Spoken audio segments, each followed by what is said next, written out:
Hey there, what's up? It's Johnny here, and welcome to another episode of the 3C Show, the show that's full of photography love. And as always, I am super pumped to be here. Today, we got this awesome image from Frank from the Team 3CX community. Tank. Frank wants a hand to remove these sun flare things here in the grass, sun flare-y things. Now, beautiful image. This is a HDR image. This has been bracketed, I believe. So let's just hit Command I and have a look. Should be a DNG. Yep. Actually, it is a DNG, and it's been combined in Lightroom as a HDR, which is really, really cool. And we'll have to get into that. I'll do a lesson about that. Mental note. We'll make that happen. All right, so let's have a look here. Let's jump into the develop module and check out Frank's little baby. So how do we know it's a HDR? Look at this. There's actually 10 stops of information either side on the exposure. It's just insane. I mean, look how much detail there is in the shadows and those highlights. It is crazy. So that's the beauty of a HDR. When you take an image like this and you do what's called auto exposure bracketing, so you take a photograph, one at the regular exposure, one at 2 or 3 stops under, and one at 2 or 3 stops over. So a bright image, a dark image, and then you merge it all together. You end up with an image like this with all this beautiful information. And once you combine it together, it just rocks it. It's absolutely awesome mixed sauce. All right, I feel like we're going to get into a bit of Photoshop here today. I just do. So let's run Frank's image through a regular. I'm just going to reset it here now that I've jammed around with all those sliders. So let me close the finishing moves here. And first things first, let's have a look. I'll just see. I've got a feeling it might need a tiny bit of straightening. Yeah, that's looking pretty cool. That's good. I might bring it over this way because I'm going to put that starburst on that third. I think that's looking pretty good. I actually don't mind this little fella popping in. It gives it some balance between this side and that side. So that's cool. We'll get rid of this one and get rid of these ones in Photoshop, I think. All right, let's have a look down here. So now we can have a look at the histogram. You can see she's pretty spread out, but because it's a HDR image, we've basically got heaps of room to move. So we'll bring the highlights down probably 50. Now, one thing, when you can see the sun in your image like this, it is okay to have a little bit of a blown out area here. Not a problem. Not a problem at all. It's fine. You're looking directly into the sun. I mean, if you were to look directly into the sun with your own eyes, what would happen? It would probably be all blown out. So there's no problems at all, okay? Now, let's open up these shadows. We've got plenty of room to move here. That's looking pretty good. But we don't want to go too crazy because you'll find if you start to open up your shadows that much, it starts to get a bit of a HDR feel about it, okay? So if we were to look at this sun directly with our own eyes, we wouldn't see that much detail in the shadows. We'd probably see more like that, I would say. And that's the beauty of HDR. You know, we're being able to open up those shadows and still get great detail in there without it being crushed and all noisy. So it's kind of cool. So white and black points, let's just quickly do that with the hold down the shift key and click on whites, click on blacks. And where did we go? We got it before and after. We're getting there. It's looking pretty good. So I am noticing, I'm looking at the histogram, I feel like now the whole image might be slightly underexposed. And this is what happens sometimes, especially with HDRs, because you just never know which way they're going to come out. They could be slightly underexposed, could be slightly over. And when you start to do your adjustments, sometimes you need to go back and do some fine adjustments. So I'm just looking here, and I might bring the whole thing up. Yeah, that's a bit better. So I just brought that up. I reset that there. I just brought it up half a stop, the whole image. Okay, I've just opened that exposure, just that tiny little bit. I felt like, we're starting to get a bit too crushed down this way here. All right, so that's looking pretty good. Now, where were we? White and black points, contrast. So let's have a look at contrast here. I'm just running down, and we might just add a little bit of contrast. Let's bring that back a touch. We've already got quite a contrasty image. We're just adding a little bit extra there to make it pop. Now, noise reduction. Let's have a look. Let's zoom into these shadows here. I got a feeling because it is a HDR image, it's probably not going to be too... And look at the detail in there. Beautiful. That's looking pretty good. I don't think we need to do anything with that. It doesn't need any noise reduction. If you want, you can always add a little bit of light noise reduction if you're worried about it. And what did I forget to do? I forget to do my sharpening. So let's do a bit of medium sharpening here. Let's have a look. How's that look once that loads? That's looking pretty good. I'm looking around there. Actually, we might be able to get away with a higher sharpening because there's a lot of detail in this image and I really want to bring that out. So I'm going to zoom back out a little bit, go down the sharpening tab, hold down the option key here, and we want to mask out that sky. Option on Mac and Alt on Windows. We don't really need to sharpen this area. We don't want to sharpen it. We don't want to add any extra noise into that area. So already we've come from this to this, and it's looking quite good. Let's have a look down here. Vignette. Let's add a bit of a vignette. I think we'll get away with just a little light vignette. It's quite dark around the edges, and that's probably even a little, not very often this happens, but that's probably even a little bit too much there. So I'm just going to back that off in a little bit. There's nothing wrong with going in and tweaking these things to your own liking, okay? There's nothing wrong with that.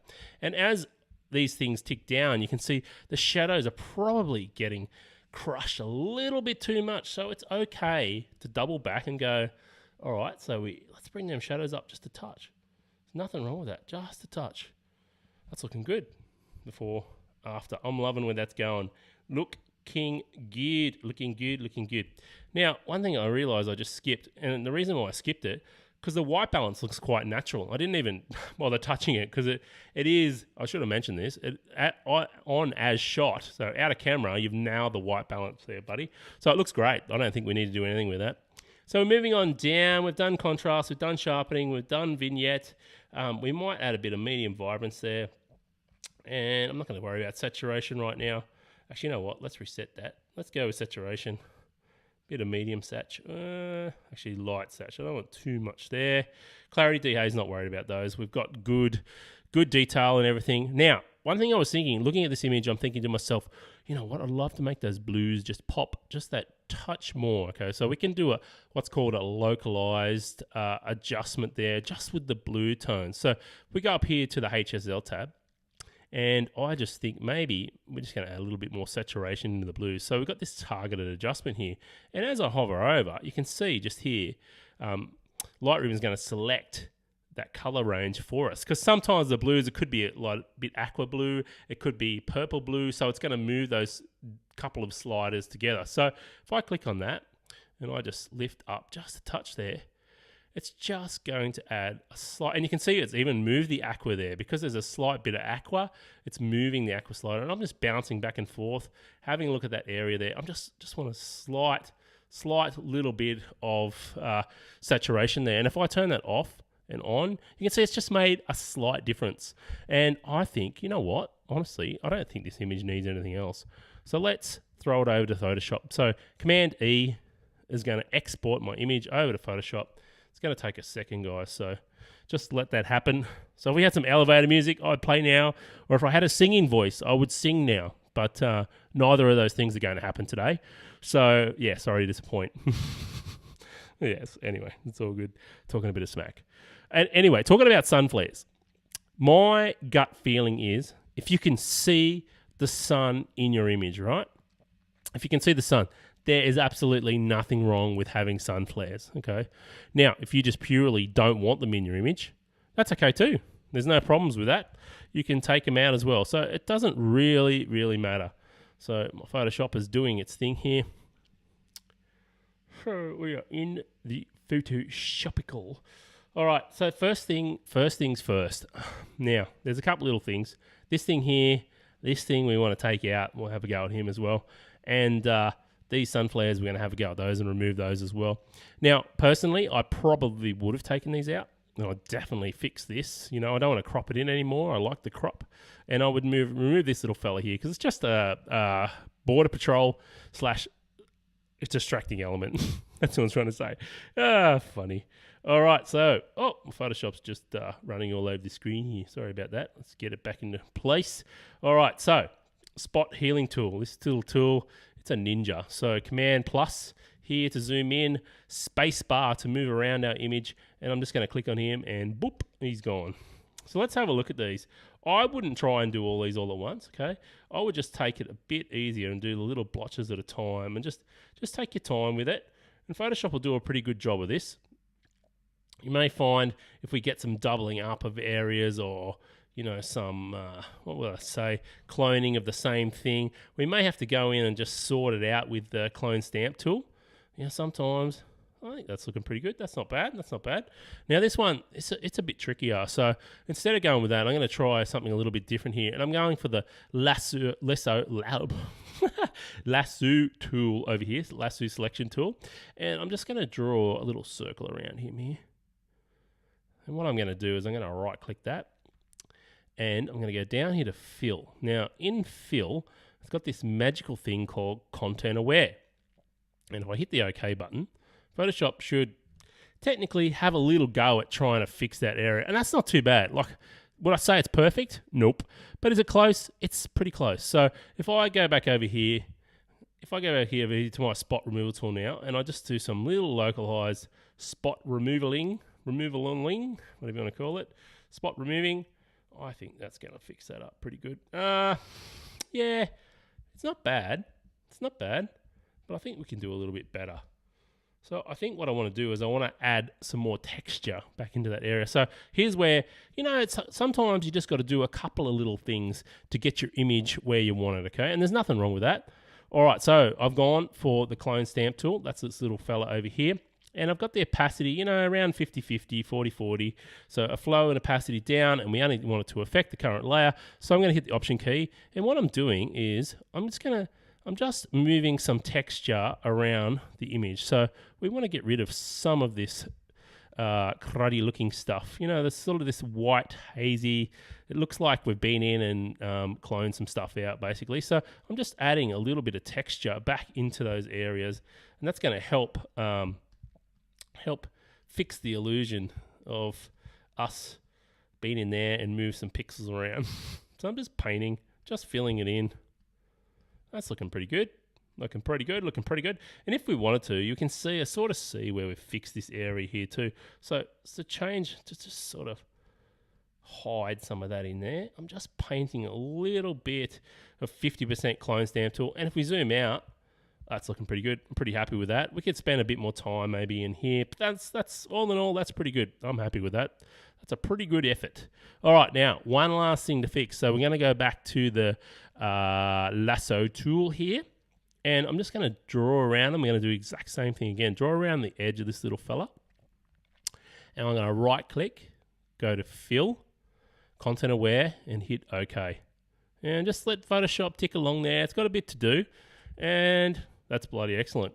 That's a pretty good job. Now, you can probably see, if we were really picky about this, you can probably see 1, 2, 3 of the same area where it's duplicated itself. So if we went to the spot healing brush, we can go and just clone those out there, just so it doesn't look like it's been repaired. And you can see that's pretty good. I am real happy where that's at.